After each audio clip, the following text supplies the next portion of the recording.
माझी सुद्धा ह्या कार्यक्रमामध्ये अध्यक्षपद देऊन गणेशने केलं, त्याबद्दल गणेश खंडकरांचा मनापासून अभिनंदन. गजाभाऊनी त्यांच्या भाषणातला शेवटचा जे ओळीचा उपयोग त्यांनी केला ते मला संकेत देण्यासाठी त्यांनी तो मुद्दा मांडला असं समजून मी माझा भाषण कमीत कमी वेळात संपवण्याचा प्रयत्न करणार आहे.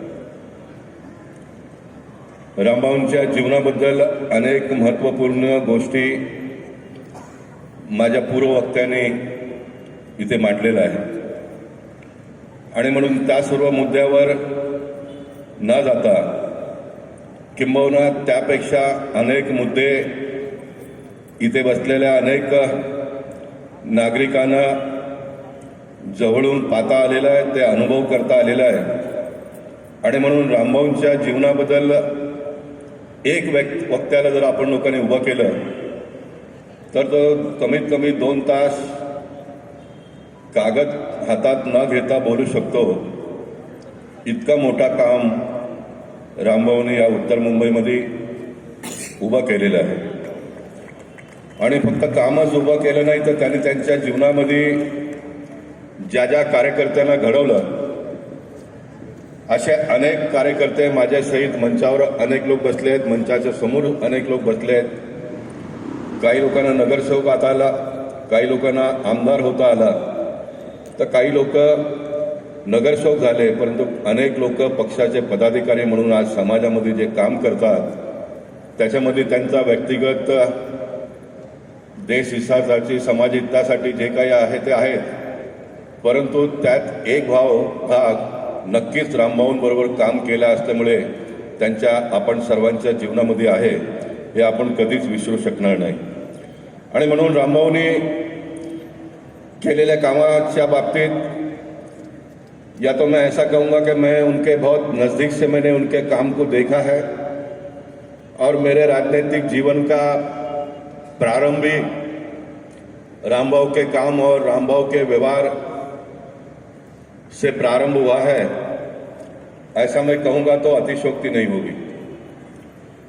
आज एक बड़ा मेरे मन को तसल्ली देने वाली बात को मैं यहाँ पर सुना जयप्रकाश जी के मुख से कि रामभाऊ भी गुस्सा करते थे.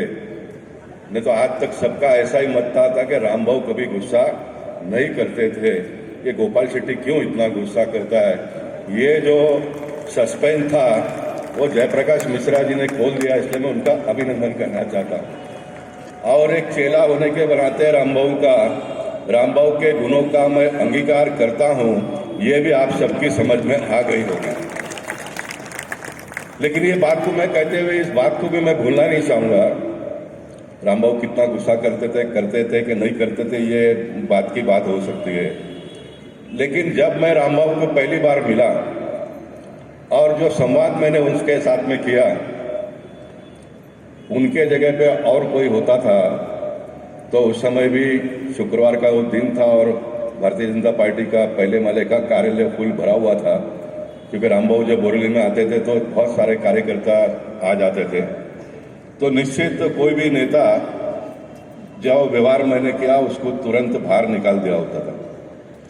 लेकिन रामभाऊ में वो दूरदृष्टि थी कि रामभाऊ ने मुझे बिठाया, रामभाऊ ने मेरी बात को सुनी और बात सुनी नहीं तो मेरे जो समस्या थी उस समस्या को उन्होंने आगे बढ़ाया और उसके बाद में मुझे पार्टी के साथ में उन्होंने जोड़ लिया और मैं आज तक जो काम कर रहा हूँ उसमें मेरा अपना व्यक्तिगत जो भी जितना भी है उतना है, लेकिन सबसे ज़्यादा अगर उसका कोई भाग है तो रामभाऊ का है. इस बात को मैं बहुत खुले दिल से यहाँ पर कहना चाहता हूँ.